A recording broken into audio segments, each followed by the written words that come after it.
Series की शुरुआत में हमें अमेरिका का एक काफी बड़ा नेशनल पार्क दिखाया गया। यहाँ एक शहर भी था। नेशनल पार्क बहुत बड़ा था जिसके अंदर काफी सारे पहाड़ और जंगल थे। एक पहाड़ी के ऊपर दो ट्रैकर्स चढ़ रहे होते हैं। उन्होंने खुद को काफी मजबूती से बांधा हुआ था क्योंकि अगर उन्होंने ऐसा नहीं किया तो वो काफी ऊंचाई से नीचे गिरकर मारे जा सकते थे। उनमें से एक ने ऊपर देखा जहाँ एक लड़की नीचे गिर रही थी जो आकर उनकी रस्सी पर गिरी। तब दोनों ट्रैकर नीचे गिरने वाले थे लेकिन उनकी मजबूत रस्सी की वजह से वो तीनों वहाँ बीच में लटक गई। दोनों लड़के तो बच गए थे लेकिन लड़की मर चुकी थी। दूसरी तरफ हम जंगल में कायल नाम के एक ऑफिसर को देखते हैं जो अपने बेटे के साथ बैठा बातें कर रहा था। तभी उसके पास कॉल आया और उसे हादसे वाली जगह क्राइम सीन पर आने को कहा जाता है। तब कायल अपने बेटे को अलविदा कहकर अपने घोड़े पर बैठकर क्राइम सीन पर आता है जहाँ ऑफिसर्स मरने वाली लड़की की लाश को ऊपर लाने की तैयारी कर रही थी। यही एक नई ऑफिसर भी होती है जिसका नाम नाया है। कायल आसपास चेक करता है जहाँ उसे खून पड़ा हुआ मिला और अब वो दोनों ट्रैकर्स से पूछताछ करने लगता है। ट्रैकर्स ने कहा कि उन्होंने लड़की के अलावा किसी और की आवाज नहीं सुनी और ना ही किसी को देखा था। अब कायल अपने आप को रस्सी से बांधकर नीचे उतारता है। उसने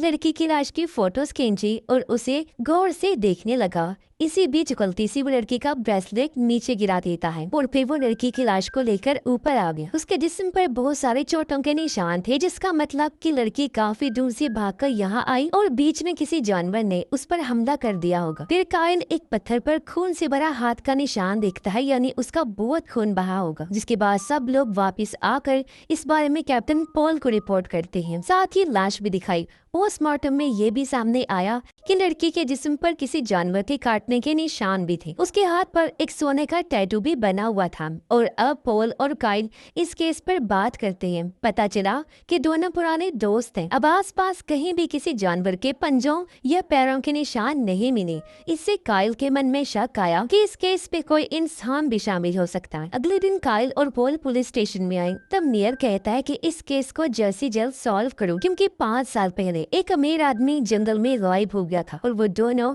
उसके केस को सॉल्व नहीं कर पाए और आज फिर से एक जान चली गई। जल्दी से इसको हल करो वरना लोग यहाँ हमारे नेशनल पार्क में आने से डरने लगेंगे। अगर ऐसा हुआ तो हमारा बिजनेस काफी हद तक कम हो जाएगा। मेयर ने कायल से कहा कि अमीर आदमी के वकील से बात करो लेकिन वो अमीर आदमी के केस से नफरत करता था। रात को कायल ने पहाड़ी से नीचे आकर ब्रेसलेट को ढूंढ लिया। फिर आधी रात को उसने अपनी एक्स वाइफ को कॉल करके कहा कि 2 दिन बाद जो तारों भरी रात होगी मैं उसे अपने बेटे के साथ देखूंगा। ये सुन उसकी वाइफ डैनी समझ गई कि वो नींद में है। उसने कायल को सो जाने के लिए कहा और फोन काट दिया। अब इस चीज से डैनी के दूसरे हस्बैंड को कोई फर्क नहीं पड़ता था। अगले दिन नाया कायल के घर पर आई क्योंकि वही कायल के साथ इस लड़की के केस पर काम करने वाली थी मगर उन्हें अभी तक लड़की का नाम नहीं पता चला था। अब दोनों उस लड़की के बारे में पता लगाने के लिए घोड़ों पर बैठकर निकलते और जंगल में आते हैं। वो पहाड़ के नीचे उस जगह पर पहुंचे जहां से वो लड़की ऊपर गई थी और वहां पर छानबीन करने लगे। उन्हें एक झोंपड़ी मिली जो खाली थी। दोनों उसके अंदर गए जहां खून के निशान थे यानी वो लड़की जख्मी होने के बाद यहाँ पर आकर छुप गई थी और उसने अपनी टांग पर लगी चोट को बांधा था। इसके अलावा वहाँ पर काफी सारे दूसरे निशान भी थे। तब कायल ने उन निशानों की फोटोज बनाई और अब उन्हें पता लगाना था कि क्या वो लड़की उन्हीं के शहर से थी या बाहर से आई थी। फिर वो दोनों आगे बढ़े और कायल ने अपनी तेज नजरों से एक गोली भी ढूंढ ली जो इस लड़की पर चलाई गई। कायल ने डॉक्टर से बात करके कंफर्म किया कि उस लड़की के टांग में सच में गोली लगी थी यानी वो किसी इंसान से बचकर भाग रही थी। फिर वो दोनों वापस आए जहाँ डैनी भी आई हुई थी। नाया तो पुलिस स्टेशन चले गई और डैनी रात फोन करने के बारे में पूछती है। तब कायल कहता है कि बस ऐसे ही मुझे तुम्हारी याद आ गई। कायल कहता है कि मैं मरने वाली लड़की के केस को लेकर काफी सीरियस हूँ और इसे सॉल्व करना चाहता हूँ। कायल को पता चला कि उस लड़के को किसी ने जानबूझकर मारा था। डैनी उसे कहती है कि तुम्हें खुद को संभालना होगा। कायल ने पूछा क्या तुम खुश हो? इस पर वो नाम ही जवाब देती है। घर पे नाया अपने बेटे के साथ खेल रही थी। पता चलता है कि वो दोनों इसी शहर में अकेले रहते हैं। डैनी पॉल को कॉल करके कहती है कायल का ध्यान रखिएगा। उसने रात को फोन करके खुद को और मुझे भी डिस्टर्ब किया था और डैनी को उसकी एनिवर्सरी पार्टी में आने को कहता है जो वीकेंड पर थी। कायल निशानों के बारे में सोच रहा था। फिर अगले दिन उसकी मुलाकात यहाँ के लोकल आदमी से हुई जो काइल का पुराना दोस्त है और जंगल की देखभाल करता है। यहाँ काइल उसे भी मरने वाली लड़की के बारे में बताता है। रात में नाया मरने वाली लड़की के कैंप के अंदर फोटोज ढूंढ रही थी जहाँ उसका हस्बैंड धमकी भरे मैसेज कर रहा था कि मैं अपने बेटे को लेने आ रहा हूँ, जिससे वो घबरा गई। काइल रात को अपने बेटे के साथ घर से बाहर बैठकर तारे देख रहा था और तब पता चला कि उसका बेटा तो 6 साल पहले ही मर चुका था। लेकिन काइल आज भी उसे सोचकर, उसे याद करके उससे बातें किया करता था। यहाँ काइल और वहाँ डैनी तारों को देखकर दुखी हो रही थी। तब उसका हस्बैंड उसे संभालता है। इसके बाद हम पास्ट का सीन देखते हैं जहाँ मरने वाली लड़की नजर आई जो जंगल में खुद को साफ कर रही थी और वो पूरी तरह तब ठीक थी। फिर वो अपने बैग को लेकर आगे बढ़ी जहाँ उसके बैग से कुछ ड्रग्स की गोलियां गिर गई और तब उसने अपने बैग को एक जगह पर छुपा दिया। दिखने में किसी ने गोली चला दी जो उसकी टांग पर लगी, जिससे वो दर्द में तड़पने लगा। काइल फिर से खोज करने जंगल में गया जहाँ उसे ड्रग्स की गोलियां मिल गई जिस पर टैटू जैसा ही कुछ बना हुआ था और तब काइल समझ गया कि ये उसी लड़की का है। दूसरी तरफ एक सेलर लड़का लोगों को सामान बेच रहा था। तब काइल आकर उसकी कार देखने लगा। सेलर उसके पास आया और काइल ने उसकी कार में से नशे वाली चीज निकाली। इस बारे में सेलर से पूछने लगा। तब सेलर कहता है कि ये तो मेरे दोस्त का है। काइल ने उसे ड्रग्स की गोलियां भी दिखाई और कहा कि ये भी तेरी नहीं है और अब मैं तुझे जेल में डाल दूंगा। सेलर काफी डर गया। काइल ने उसे गोलियां कौन बेच रहा है ये बताने के लिए कहा। तब सेलर कहता है कि मुझे इस बारे में कुछ नहीं पता। काइल ने उसे मरने वाली लड़की का फोटो दिखाया। तब सेलर कहता है कि मुझे इस बारे में भी कुछ नहीं पता। काइल ने उसे वो सोने वाला टैटू दिखाया। तब सेलर कहता है कि मैं इस बारे में पता लगाऊंगा, जिस पर काइल उसकी बात मानकर वहाँ से चला गया। अब काइल एक होटल में आकर एक वेट्रेस से मिला जो उसकी दोस्त थी, जिसके कुछ देर बाद यहाँ पोल भी आ गया। दोनों इस होटल में बैठकर मरने वाली लड़की के बारे में बात करने लगे। मेयर की वजह से दोनों बहुत परेशान थे। अब पोल कहता है कि तुम्हें डैनी को रात को फोन नहीं करना चाहिए और तुम्हें अब उस घर को भी छोड़ देना चाहिए। तब काइल कहता है कि मैं अपनी वाइफ को संभाल लूंगा, आप इस मैटर से दूर रही। अब काइल ने डैनी को फोन लगाकर कहा कि तुम्हें मेरी शिकायत पोल को करने की जरूरत नहीं है, जिसमें आज के बाद मैं तुम्हें कभी भी फोन नहीं करूंगा। वो नाराज हो गया था। अमीर आदमी की वकील काइल से बात करनी आई क्योंकि उसके केस को हैंडल करने वाला ऑफिसर काइल ही था। वो उसे कई सारे सवाल करती है जिसका ठीक ठीक जवाब वो देता भी है। लेकिन जब वकील ने ये कहा कि जब तुम इस केस को सॉल्व कर रहे थे तो तुम्हारी दिमागी हालत ठीक नहीं थी क्योंकि तुमने अपने बेटे को खो दिया था, तब ये सुनकर वो गुस्सा हो गया और उसे इग्नोर करके घर के अंदर आ जाता है, जहाँ वो अपने बेटे को याद करके दुखी हुआ और सोचता है कि मैंने ही उसकी लाश को नदी में से बाहर निकाला था। कुछ देर बाद नाया घर पर आई। उसने बताया कि ऑटोप्सी से उन्हें पता चला है कि वो लड़की नशे में नहीं थी और आगे क्या करना चाहिए। तब काइल कहता है कि हमें कुछ लोगों से बात करनी चाहिए। फिर दोनों 4 घंटे का सफर तय करने के बाद जंगल में उस जगह पहुंचे जहाँ हिपीज रहते हैं, यानी बेघर लोग जो नशे के आदी होते हैं। दोनों आगे बढ़े और हिपीज की हट से बात करने लगते हैं। काइल ने उनके ग्रुप से ड्रग डीलर के बारे में पूछा। तब हिपीज की हेड कहती है कि वो शायद कुछ सुकून लेने जंगल में गया होगा। नाया ने मरने वाली लड़की के बारे में हिपीज की हेड के साथ सभी लोगों को पूछना शुरू किया और उसका फोटो दिखाया। तो वहाँ पर वो समझ गई कि एक लड़की उसे जानती है और नाया उससे पूछताछ करने लगी, लेकिन बाकी लोग आकर उसे रोक देते हैं। तब काइल नाया को लेकर निकल गया क्योंकि उन लोगों से उन्हें खतरा हो सकता था। साथ ही काइल ये भी समझ गया था कि उन लोगों को मरने वाली लड़की के बारे में पता है और खास तौर पर हिपिस की हेड जानती है और उन्हें अब ड्रग डीलर को भी ढूंढना है क्योंकि उससे कुछ पता लग सकता है। फिर हम एक शिकारी डेक्स को देखते हैं जो काइल का दोस्त था और काइल उससे मिलने आया होता है। काइल को डेक्स का जंगल में रहना बिल्कुल पसंद नहीं था। उसने मरने वाली लड़की के बारे में बताया।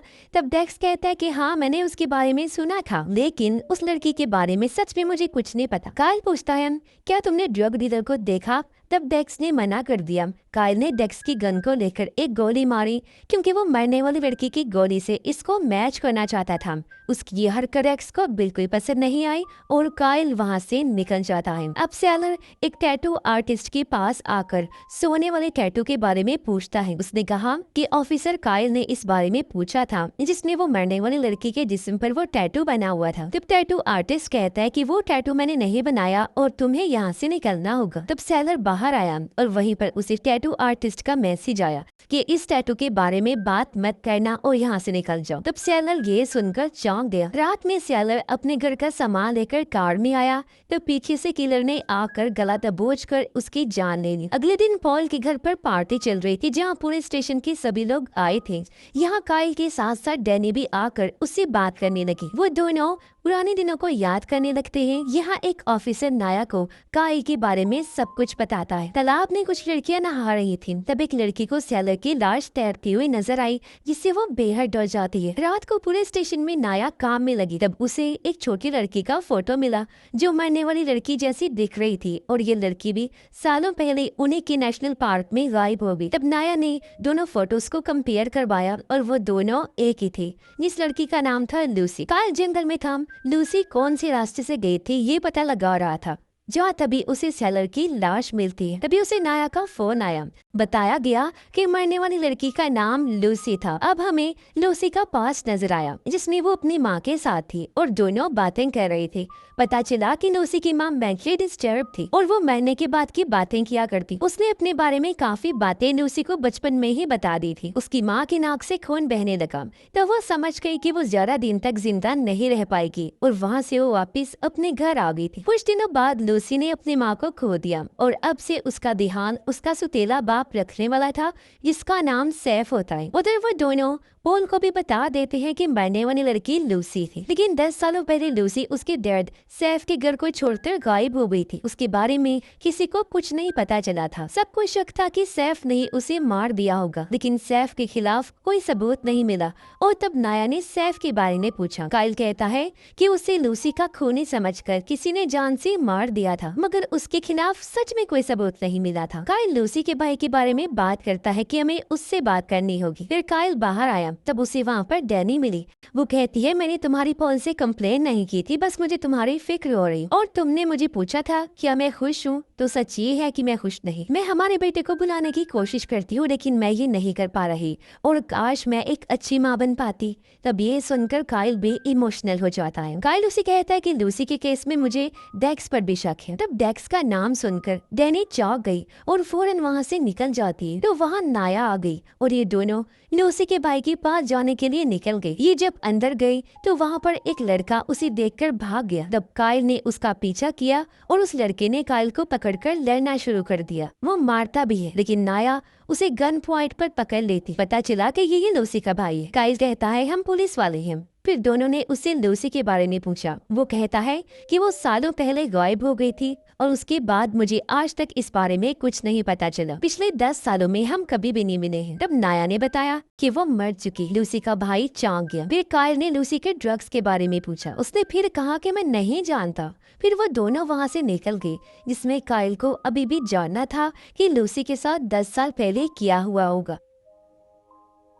और अब नाया को लगा कि शायद उसके डैड और भाई के बर्ताव की वजह से वो घर छोड़कर चली गई होगी। दोनों वहाँ से निकलने लगे। तब काइल ने नाया के बारे में पता लगा लिया था कि उसके हस्बैंड के ऊपर ड्रग्स की चोरी का इल्जाम लगा था और इसी वजह से वो पुलिस स्टेशन में सस्पेंड हो चुका था। काइल अपने बारे में बताता है कि मुझे नेचर कुदरत की खूबसूरती के साथ रहना पसंद है।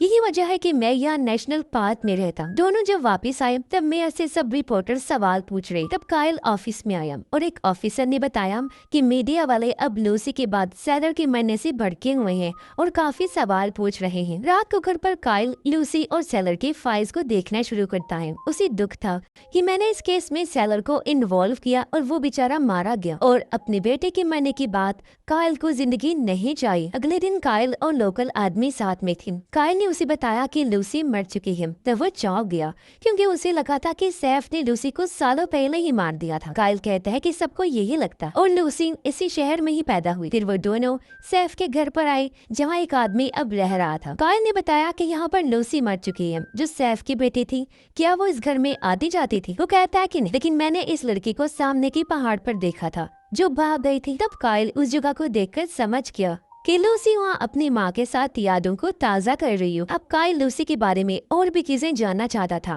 कि वो इन सालों में कहाँ छुपी थी और यहाँ तक वापस कैसे पहुँची। अब काइल आकर टैटू आर्टिस्ट से मिला और उसने सेलर को टैटू के लिए मैसेज भेजा था। उसके बारे में वो पूछने लगा, तब टैटू आर्टिस्ट ने कुछ नहीं बताया। काइल ने टैटू आर्टिस्ट को सच बताने के लिए कहा और मारा। तब उसने उस टैटू का मतलब बताया। काइल ने ड्रग्स की गोलियों के बारे में पूछा और तब टैटू आर्टिस्ट कहता है कि मैं ड्रग्स का कारोबार नहीं करता, इसीलिए मुझे इस बारे में कुछ नहीं पता और मैंने इसी वजह से सेलर को इन सब से दूर रहने के लिए कहा था। उधर नायाम हिप्पीज के कबीले में आई जहाँ फिलहाल कोई भी नहीं था, इसीलिए वो झोंपड़ी के अंदर गई चेक करने, लेकिन तभी उसके ऊपर बहुत सारे लकड़ियां गिर पड़ी और वो झोंपड़ी के नीचे बनी गहरी केव इन्हीं गुफा में जा गिरती है। फिर काइल उसके घर पर आया, तब उसने देखा कि वहाँ पर नाया की कार भी थी और घोड़ा भी है, लेकिन वो खुद नहीं थी, जबकि वो तो गुफा में फंसी हुई थी। वो आगे बढ़ी, तब उसे पता चला कि ये गुफा काफी लंबी है। यहाँ उसे एक काफी छोटा सा रास्ता मिला जिससे वो बाहर जा सकती थी।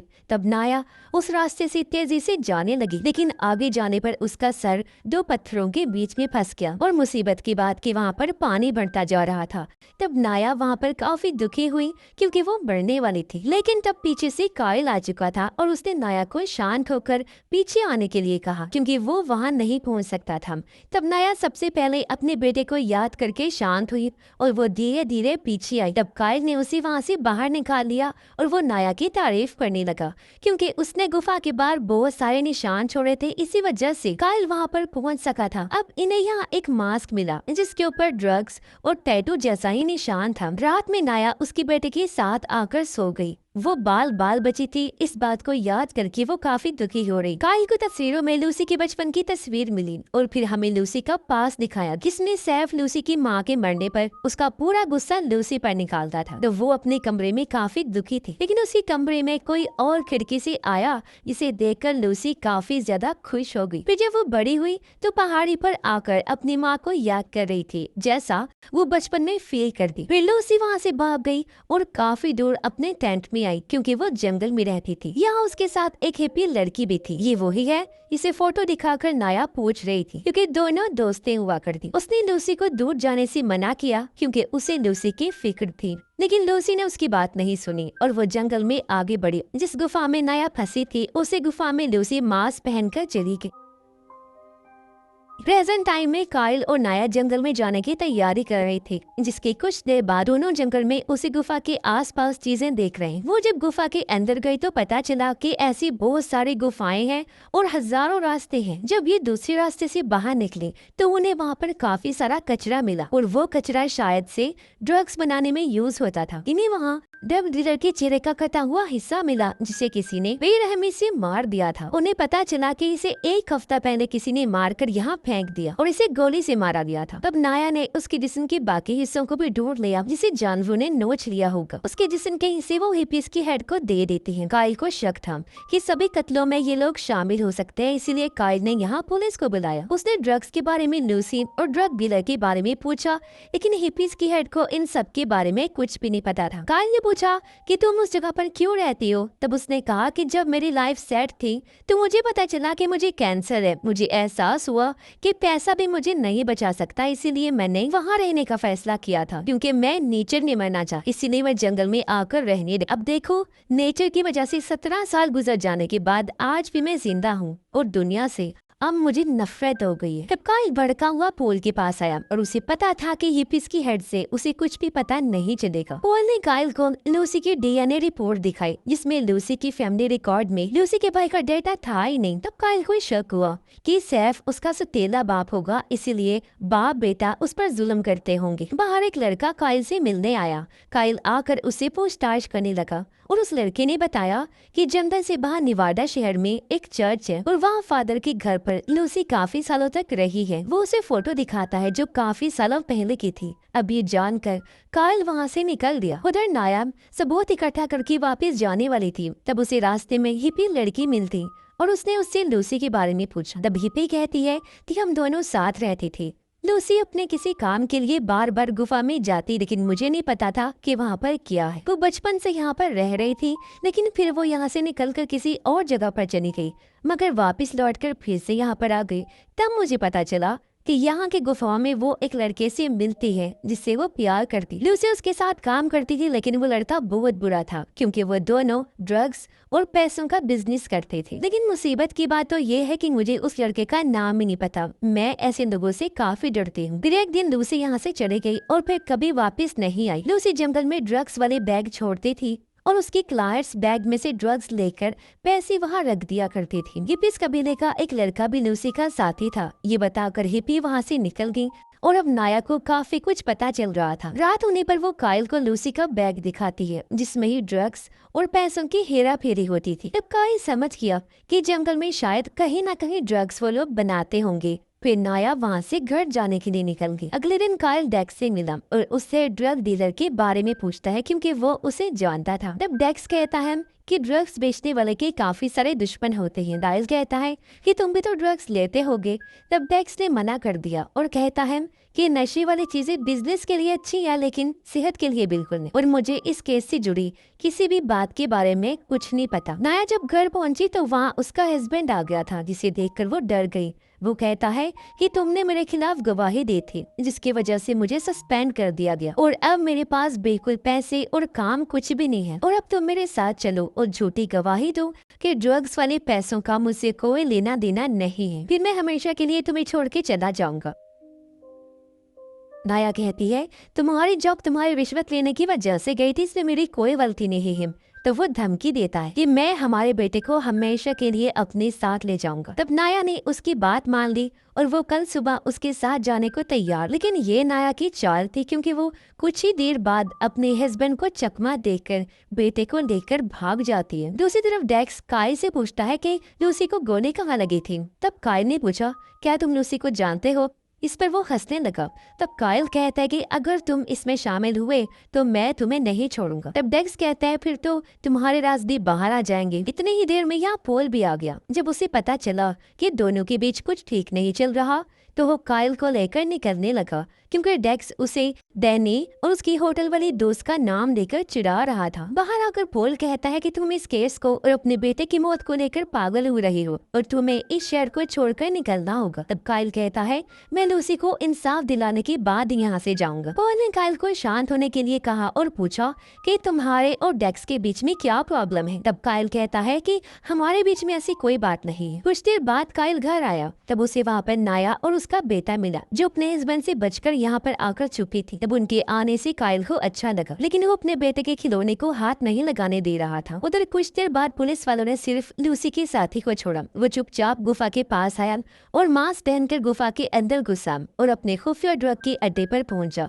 जहाँ उसका बॉस भी था जिसका नाम पैब्लो था। यह पता चला कि पैब्लो ने ही साला लड़के को मारा था, जो चीज उसकी माँ से पता चलती है। फिर लूसी का साथी गुफा से बाहर निकला। तब उसे बाहर काइल और नाया ने पकड़ लिया। दोनों गुफा में जाकर सभी गुंडों को पकड़ना शुरू कर देते हैं। उनके आगे बढ़ने पर अंदर गोलीबारी शुरू हो गई। एक गुंडा वहाँ बॉम्ब फेंककर काफी बड़ा धमाका कर देता है। इसमें पैब्लो बाकी गुंडों के साथ गुफा में और अंदर घुस गया। तब काइल और नाया ने आकर काफी सारे गुंडों को मार दिया और पैब्लो को वहाँ पर पकड़ लिया। अब मेयर इस कामयाबी का सारा क्रेडिट खुद को देते हुए मीडिया के सामने खुद को हीरो कहने लगा। काइल और नाया को वहाँ पर ड्रग्स का शिकार बनी हुई कुछ लड़कियों की लाशें मिली जिनके सामान से उन्हें लूसी का बैग मिला।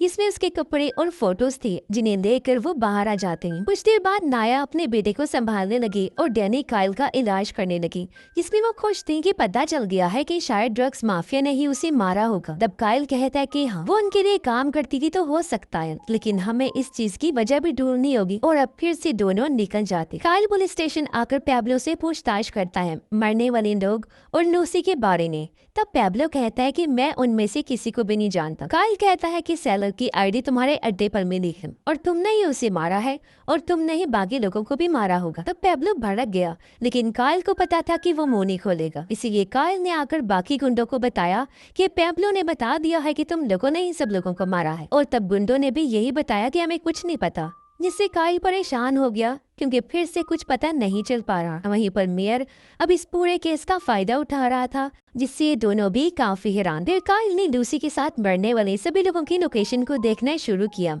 और लूसी कहाँ कहाँ पर भागी थी ये वो सोचते लगा। वो हर रास्ते को देख रहे थे। यहाँ उसकी मुलाकात लोकल आदमी से हुई और उसे बताया कि इस केस में मुझे खास कोई जानकारी नहीं मिल रही है। डैनी जब घर पर थी तो नाया का हस्बैंड अपने बेटे और वाइफ को ढूंढते हुए यहाँ आ गया। तब डैनी ने मना कर दिया कि वो यहाँ नहीं है, पर तभी उसका बेटा अंदर से बाहर आ गया और जब उसे पता चला कि ये दोनों अकेले हैं तो डैनी बच्चे को लेकर अंदर भागी। लेकिन नाया के हस्बैंड ने उसे पकड़ लिया और मारने की कोशिश करने लगा और तभी पीछे से काइल आ गया और उसे पकड़ के बहुत मारता है। रात होने पर काइल फिर से लूसी के बारे में सोचता है, जहाँ उसके पास कॉल आया और उसे बताया गया कि डैनी ने अपनी जान लेने की कोशिश की है और वो हॉस्पिटल में है। काइल उससे मिलने आया, जहाँ डैनी उससे माफी मांगती है क्योंकि उसने पास्ट में काइल की बात ना मानकर कुछ बहुत गलत किया था। फिर डैनी का हस्बैंड आकर काइल को कहता है कि तुम लोगों के बीच जो गलत हुआ मैं उसके लिए दुखी हूँ, लेकिन मैं डैनी को बचाना चाहता हूँ और तुम्हें मेरी मदद करनी होगी क्योंकि डेक्स के फोन आने के बाद ही डैनी ने ये किया था। तब काइल ये सुनकर चौंक गया और वो डेक्स को ढूंढकर उसे मारना शुरू कर देता है। उसने कहा कि तुम्हें मैंने मना किया था ना, तुम्हें ये नहीं करना चाहिए था। और तब डेक्स ने कहा तुम भी तो अपनी वाइफ को समझा नहीं सकी। और तब काइल ने डेक्स को गन पॉइंट पर पकड़कर धमकाया और वहाँ से चला जाता। अगले दिन पॉल काइल के पास आया, कहता है कि कल रात जो तुमने किया ठीक नहीं किया और अब तुम्हारी वजह से हमारे सीनियर्स की मीटिंग बैठी है और तुम्हें डेक्स से प्रॉब्लम क्या है। तब काइल कहते हैं मुझे वो बिल्कुल नहीं पसंद और मुझे उस पर शक भी है। फिर वो दोनों आकर अपने सीनियर से मिले और तब काइल को उसके बुरे बर्ताव की वजह से सस्पेंड कर दिया गया था और उसका केस दूसरे ऑफिसर को सॉल्व करना था। तब काइल मान गया और इस चीज से नाया परेशान थी। काइल ने कहा मैं हमारे साथी को सारी जानकारी दे दूंगा। फिर वो वहाँ से निकलने लगा। इस वजह से लोकल आदमी भी काफी परेशान हुआ। फिर वहाँ पर ऑफिसर्स आए और काइल ने सारे केस की फाइल्स उन्हें दी। काइल को लूसी का फोन भी मिला जिसे वो अपने पास रख लेता है और उसने फोन से इस केस को सॉल्व करने का फैसला किया। उसने फोन देखा जिस पर पासवर्ड लगा हुआ था। तब उसने अपने दोस्त की मदद ली और लूसी की लाश को निकालकर उसकी फेस आईडी से फोन को ऑन कर लिया। काइल फोन में बहुत सारी फोटोज और वीडियोस देखने लगा। एक फोटो में उसे लूसी का दोस्त दिखाई दिया जो और कोई नहीं बल्कि डेक्स ही था और अब ये देखकर काइल सभी चीजें समझने लगा। इस बारे में उसने नाया को बताया और अब वो जंगल में जाने वाला था। फिर काइल ने डैनी को भी फोन करके डेक्स के बारे में बताया जिसने वो डेक्स को पकड़ने वाला था और शायद उसने लूसी को मारा था। जैसे वो डेक्स को पकड़ेगा तब डैनी और काइल का राज भी खुलने वाला है। इस पर डैनी कहती है मैं इस चीज के लिए अब पूरी तरह से तैयार। फिर काइल अपना घोड़ा लेकर आगे बढ़ा और डेक्स के अड्डे पर जाकर उसे ढूंढने लगा, लेकिन वो वहाँ पर नहीं था। और तब अचानक काइल को गोली मारकर जख्मी कर देता है। डेक्स ने आकर काइल को देखा जो वहाँ से भाग गया था। दोनों एक दूसरे का पीछा करने लगे और वहाँ पर गोलीबारी चल पड़ी जो रात तक होती रही। डेक्स समझ गया कि काइल आसपास ही छुपा होगा। तब वो कहता है तुम्हें मेरे रास्ते में नहीं आना चाहिए था। काइल ने उस पर गोली चलाई लेकिन उसकी गोलियां खत्म हो चुकी थी और उसकी गन की आवाज से डेक्स ने काइल को पकड़ लिया और कहता है तुम्हें पता है कि अगर तुम मुझे पकड़ने आए तो मैं तुम्हें मार दूंगा और अब तुम्हें मरना होगा। फिर डेक्स काइल को गोली मारने वाला था तब एक गोली चली जिसमें नाया ने आकर डेक्स को वहीं पर मार दिया और नाया ने देखा कि वहीं पर काइल बेहोश हो चुका है। अब जब काइल होश में आया तो वहाँ पर पॉल काफी खुश था और उसने बताया कि डेक्स ने ही लूसी को मारा होगा और अब ये केस खत्म हो चुका है। नाया भी काइल को देखकर काफी खुश थी। काइल ने उसका शुक्रिया अदा किया कि मेरी जान तुमने बचाई और एक बेहतरीन तरीके से इस केस को हल किया। तब नाया कहती है कि लूसी और डेक्स साथ में काम करते थे और इन दोनों के बीच में प्यार भी था।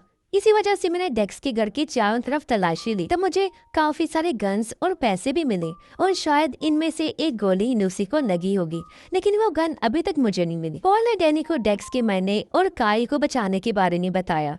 जब डैनी काफी खुश हुई और ये चीज उसके हस्बैंड ने भी सुन ली। वो पूछता है कि क्या हुआ। तब डैनी ने बताया कि काइल बच तो गया है लेकिन मुझे तुम्हें एक राज बताना जिसके बाद शायद तुम मुझे छोड़ दोगी, लेकिन मुझे अब फर्क नहीं पड़ता। असल में कुछ सालों पहले मेरे बेटे को उसी अमीर आदमी ने मार दिया था। इसके बारे में हमें कभी भी पता नहीं चलने वाला था, लेकिन डेक्स जो कभी काइल का साथी हुआ करता था, उसने जंगल में कुछ कैमरे सिक्योरिटी के लिए लगवा दिए और उनमें से एक से हमने देखा कि अमीर आदमी हमारे बेटे को बहाने से जंगल में लेकर गया और वहां उसे मार दिया। तब ये चीज हमें डेक्स ने बताई। वो अमीर आदमी को मारने को भी तैयार था, लेकिन काइल ने मना कर दिया क्योंकि वो कानूनी तौर पर उसे पकड़कर जेल में सजा दिलवाना चाहता था। लेकिन हमें पता था कि वो आदमी क्योंकि काफी अमीर है तो अदालत से वो बच जाएगा। लेकिन फिर भी काइल इस चीज के लिए नहीं माना। तब मैंने डेक्स को पैसे देकर अमीर आदमी को मार देने के लिए कहा। डेक्स ने अमीर आदमी को तड़पा तड़पा कर मार दिया और उसकी लाश को हमेशा के लिए गायब करवा दिया। और ये चीज फिर काइल को जब पता चली तो वो मुझसे नाराज हो गया और उसने शराब पीकर अपनी जिंदगी बर्बाद कर ली और मुझे भी छोड़ दिया। और शायद अब तुम भी मुझे छोड़ दोगी। डेक्स का खात्मा हो चुका है, इसीलिए मैं सब तुम्हें बता रही हूँ और आगे क्या करना है तुम पर छोड़ती हूँ। जो सुनकर उसका हस्बैंड काफी परेशान हो गया। दूसरी तरफ सभी लोग नाया की तारीफ करने लगते हैं, जिससे वो काफी खुश थी। पर अब उन लोगों को डेक्स के ड्रग्स के बिजनेस के बारे में पता लगाना था कि वो कहाँ तक फैला हुआ है। रात होने पर डैनी आकर काइल से मिली, कहती है मुझे अब कुछ नहीं हो सकता। तब काइल कहता है कि मुझे अभी भी हमारा बेटा नजर आता है, मैं कभी उसे भूल नहीं पाया और नहीं भूल पाऊंगा। हम साथ में खेलते हैं और मुझे इस चीज से फर्क नहीं पड़ता कि ये गलत है, क्योंकि ये चीज मुझे खुशी देती है और मैं वादा करता हूँ कि अब मैं अपनी जिंदगी को बदलने की कोशिश करूंगा। रात को काइल तालाब के पास बैठा हुआ था, जहां लोकल आदमी आकर शराब पीने लगा। काइल बताता है कि मैंने शराब छोड़ दी है और मुझे लूसी की लाश चाहिए ताकि हम उसे दफन करें और उसकी आत्मा को सुकून मिल सके। तब वो कहता है तुमने लूसी के केस में पहले भी काफी ज्यादा मेहनत की थी, लेकिन अब तुम्हें इन चीजों को छोड़ना होगा। तब काइल कहता है कि मैं इस बारे में सोचूंगा, क्योंकि वो अभी भी लूसी के बारे में सभी चीजें जानना चाहता था। इसलिए काइल ने अगले दिन पॉल को बताया कि मैं निवाडा में जा रहा हूँ और वहाँ जाकर ही शायद मुझे कुछ पता चलेगा। अब पॉल इस चीज के खिलाफ था, लेकिन काइल वहाँ से निकला और निवाडा के चर्च में पहुंचा, जो बर्बाद हो चुका था। उसने चर्च के पास के घर को देखा, जहाँ पर एक बुरी औरत रहती थी, लेकिन वो ठीक से बोल भी नहीं सकती थी। तब काइल ने उसे लूसी का फोटो दिखाकर उसके बारे में पूछा। तब औरत कुछ भी नहीं बताती। घर को चेक करते हुए काइल नीचे बेसमेंट में आया और उसे पता चला कि वो लोग यहाँ पर बच्चों को कैद करके रखते होंगे। यहाँ उसे वो निशान दिखे जो लूसी ने झोंपड़ी में भी बनाए थे। बूढ़ी औरत बताती है कि इस जगह को मेरा हस्बैंड चलाया करता था और मेरी बेटी भी कभी कभी यहाँ आती थी। काइल एक बार में बूढ़ी औरत की बेटी से आकर मिला और उससे लूसी के बारे में पूछा। तब उस लड़की ने बताया कि मेरे डैड चर्च के फादर थे और वो चर्च के नाम पर बच्चों को पालते थे, जिसमें वो गवर्नमेंट और कई बार बच्चों के मॉम डैड से भी पैसे लेकर बच्चों को चर्च में कैद रखते थे। सबको लगता था कि मेरे डैड काफी अच्छे थे, लेकिन वो पैसे लेकर बच्चों को काफी कम खाना देते और उन्हें बेसमेंट में बंद करके उनका ध्यान नहीं रखते। फिर वो कहती है कि लूसी भी यहाँ पर रहती थी, लेकिन वो बहुत रोती थी और मेरे डैड से बहुत नफरत करती। उसने धमकी दी थी मेरे डैड को कि मैं पुलिस वाले की बेटी हूँ जो आकर तुम्हें पकड़ लेगा, लेकिन फिर एक दिन वो भाग गई। और अब ये सुनकर काइल चौंक जाता है। वो पॉल को फोन करता है और इस केस को सॉल्व करने में मदद मांगता है। कुछ घंटों के बाद वो दोनों तालाब के पास मिले। पॉल ने काइल से पूछा कि तुम्हें क्या पता चला। तब काइल कहता है कि लूसी चर्च में ही रहती थी। मैंने उसके डीएनए रिपोर्ट को फिर से चेक किया, तब मुझे पता चला कि उसका डीएनए आपकी बेटी से मैच हो रहा है, जो तुमने पेपर से हटाकर मुझसे पहले ही छुपा दिया था, यानी असल में लूसी तुम्हारी बेटी। तो पॉल ने इस चीज को मान लिया और कहा कि इस बारे में मेरी वाइफ को नहीं पता था, लेकिन फिर लूसी की माँ ने मरने से पहले उसे बता दिया था कि मैं ही उसका असली बाप हूँ। तब काइल ने पूछा कि क्या तुमने लूसी को सैफ के घर से भगा दिया था। तब पॉल ने कहा कि हाँ, क्योंकि लूसी की माँ ने मुझे कहा था कि सैफ उन दोनों को मारता है, इसलिए मैंने लूसी को वहाँ से भगाकर चर्च के फादर के पास छोड़ा। सुनने में आया था वो काफी अच्छा फादर था। फिर मैंने सैफ को फंसाने की कोशिश की, लेकिन इसी बीच किसी ने उसे मार दिया। तब काइल कहता है कि तुम उसे लेने वापस क्यों नहीं गई। फादर और उसकी फैमिली बच्चों को काफी मारते पीटते। तो पॉल कहता है कि मुझे अपनी फैमिली को भी तो देखना था ना। लेकिन फिर लूसी बड़ी होकर वापस आ गई और अगर वो सबको सच बता देती तो मुझे सब सच खोलना पड़ता। मैंने उसे काफी सारे पैसे और घर भी ऑफर किया, लेकिन वो फिर भी नहीं मानी। मुझे पता चला कि वो डेक्स के साथ रह रही है। वो मुझे ब्लैकमेल करके मेरे से पैसे लेने लगी और उसे मैंने काफी सारे पैसे दिए भी थे। और फिर मुझे पता चला कि वो इसी जंगल में रहने लगी थी और इसी वजह से मैंने उसे यहाँ से निकलने के लिए कहा। लेकिन फिर एक दिन वो मेरी पोती को लेकर जंगल में घूमने चली गई। तब मैंने उसका पीछा किया। मैंने अपनी पोती को घर छोड़ा और उसे समझाया कि उससे ये जगह छोड़नी हो, लेकिन वो भाग रही थी और मैंने उसे रोकने के लिए उसके पास गोली चलाई जो गलती से उसके टांग पर लग गई और फिर वो वहाँ से भागी। तो मैंने उसका पीछा किया। मैंने उसे सिर्फ समझाना चाहा था, लेकिन वो काफी डर गई थी और भागते भागते जख्मी होकर पहाड़ी के पास आ गई। उसने अपनी जान ली और नीचे गिरकर वो मारी गई, लेकिन इसने मेरी कोई गलती नहीं है। मैं सिर्फ अपनी फैमिली के भले के लिए ये सब कर रहा था। तब काइल कहता है कि पॉल ये गलत ही किया तुमने, क्योंकि वो भी तुम्हारी ही बेटी थी और अब तुम्हें उसे इंसाफ खुद देना होगा। और अब जैसे काइल वहाँ से जाने लगा, पॉल खुद को शूट करके अपनी जान ले लेता है। काइल इस चीज से काफी दुखी हुआ और पॉल की लाश पानी में डूबकर नदी में बह गई। कुछ दिनों के बाद लोकल आदमी और उसके लोगों ने मिलकर लूसी का फ्यूनरल किया, उसे दफन वगैरह किया ताकि उसकी आत्मा को सुकून मिल सके। काइल भी तालाब के पास आकर अपने बेटे को याद कर रहा था। उसे दुख था कि मैंने अपने बेटे को नहीं बचाया। तब उसके बेटे की आत्मा कहती है, पापा कोई बात नहीं, इसमें आपका कोई कसूर नहीं है और अब मैं हमेशा के लिए यहाँ से जाने वाला हूँ ताकि मेरी आत्मा को भी सुकून मिल सके और आपको भी, और आप मेरे बाद अपनी लाइफ को ठीक कर लीजिएगा। इसके लिए काइल को दुख तो हुआ, लेकिन वो राजी हो गया। लेकिन वो कहता है कि बेटा तुम हमेशा मेरी यादों में रहोगे। और अब दोनों मिलकर आखिरी अलविदा लेते। अगले दिन नाया काइल के घर पर आई। तब उसे वहाँ पर एक बॉक्स मिला जिसमें काइल ने अपने बेटे के सारे खिलौने नाया के बेटे के लिए छोड़ दिए थे। और तब नाया वहाँ से घोड़ा लेकर आगे बढ़ी ताकि नेशनल पार्क की हिफाजत कर सके। दूसरी तरफ काइल भी नेशनल पार्क जा रहा होता है। अपने पास्ट और दुखों को हमेशा से भुलाने का उसने ठान लिया था और अब वो नई जिंदगी की शुरुआत करेगा, जो सोचकर वो खुश हो रहा था। और इसी के साथ ही ये सीजन यहीं पर खत्म हो जाता है।